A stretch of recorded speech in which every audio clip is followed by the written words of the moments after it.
Hello and welcome back to HEMA Fight Breakdowns. Today I want to go over something a little bit different. Instead of going over one particular technique, I want to go over an entire exchange, a really short and quick exchange, and go over every little piece that I think contributes to its success.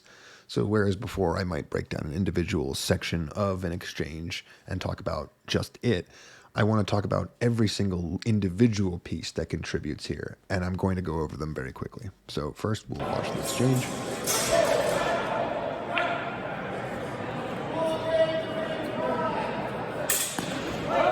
So a quick and an easy one, right? But there's still a lot going on. So the first thing we're going to pay attention to is distance. This is a very good distance to be at, because if you want to imagine that you would throw a strike, anyone could maybe just barely touch each other, but they would not be able to do so without the other person having time to respond. This is generally what I believe is the best kind of distance to be at from your opponent, because you don't want to be so far away that neither person believes that they could ever reach each other. What that basically means is that anyone who's in that position is just going to start getting closer. But where we start getting into the technique and specifically the strategy aspect is we have a fencer over here who is in their Vomtog, and we have a fencer over here who is in a kind of plow. We'll just say it's like a left plow that's just pointed down, or maybe even a fool. And what happens is that the fencer on the right takes an aggressive step forward, and the fencer on the left raises their guard. This is a very common thing that happens in the pre-fencing, because there's a lot of different things that you can do to try to feel out your opponent and test what their defense is going to be. So in this case, they take their small step forward, the guard gets raised. Another step comes forward, the guard goes down. This is the trigger for the attack. Now, if we go to the sources, there's a very clear play in them where basically it tells you anytime someone's blade is down towards the ground, you defeat them with a Scheitelhau. And for a lot of people, this sounds like something that is silly to do.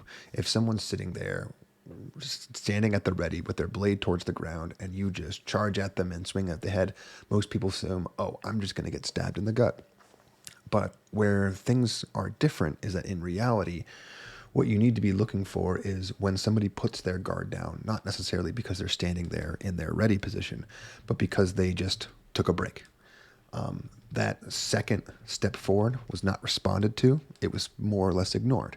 And that little break that this fencer took is all that it took to inform the other fencer that an opening was present. At which point, we then go into our Ballistic Oberhau. Now, real quick, you go over what a Ballistic Oberhau is. And basically, it comes from the biomechanics of stepping.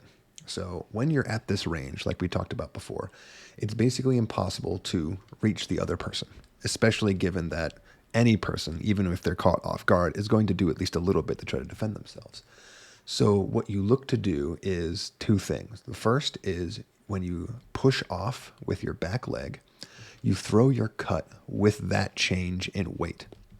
So you want to imagine that if there's 3 parts to every step, the weight shift, the travel, where the foot physically moves, and then the landing phase, you want to be throwing your Oberhaus, your attacks really, on your weight shift phase, because it makes it that much faster without really sacrificing much length. Now, if they were further away, you might have to throw the cut more or less around here, but because of the distance that we started at, this is the best time to be throwing it. You shift that weight forward, you throw that attack at full extension, and as a result, there are 1, 2, 3 frames, maybe 4, where the person has the ability to take their sword all the way from the ground to their head. That's a lot of distance to travel, not a lot of time to do it, and most importantly, the faster you throw this Oberhau and the faster you push your weight forward and throw it, the less time they have to physically react. Not only by moving backwards, which gives them that little bit of extra time and space, but to just physically move their arms. I would say 9 times out of 10, if this is how you approach your Scheitelhau, you're going to be successful. So, as a just over general review, when you are facing your opponent and you're in your preferred range, you feel them out with a step, you gauge their reaction, You feed them another piece of information, and then you watch their response. And if their response is not to engage in the same way that they had before, that's your opening. That should trigger your attack. And if you set all of that up perfectly, you can take a situation that I think most people are afraid of, which is attacking somebody when they're just standing in guard, and you turn it into, I would say, one of the most ideal situations you can put yourself in. Now, finally, once you land your attack and you're in your, I guess, your second weight shift phase, or what I'll call it, the recovery phase, basically your foot has landed and now you have to push backwards with your front leg, basically to stop your momentum as much as you can so that you don't have to, fall over.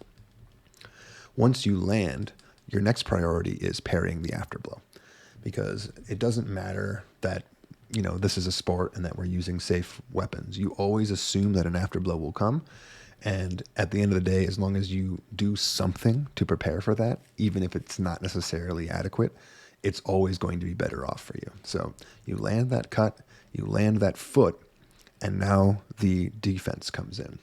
It's kind of hard to see because the judge is a little bit obscuring, but what happens here is that after being hit and attempting to push the sword up and out of the way, this fencer over on the left throws another Oberhau down. However, and as you can't really see because, again, the judge, you can just barely tell right here that this fencer pulls their sword back after landing their hit and goes into their own hanging parry. This is, again, another great idea. Hanging parries, as I've talked about before, are a great way of just zoning out an entire half of your body. And they pair very well with what inevitably happens every time you throw a big, long ballistic Oberhau. You have to continue your momentum forward a little bit because, frankly, most people aren't quite strong enough to stop their momentum dead in their tracks after a long step, myself included. Honestly, I don't think many people can. So you always have to follow it up with that little step. So what you do is you take advantage of your increased momentum.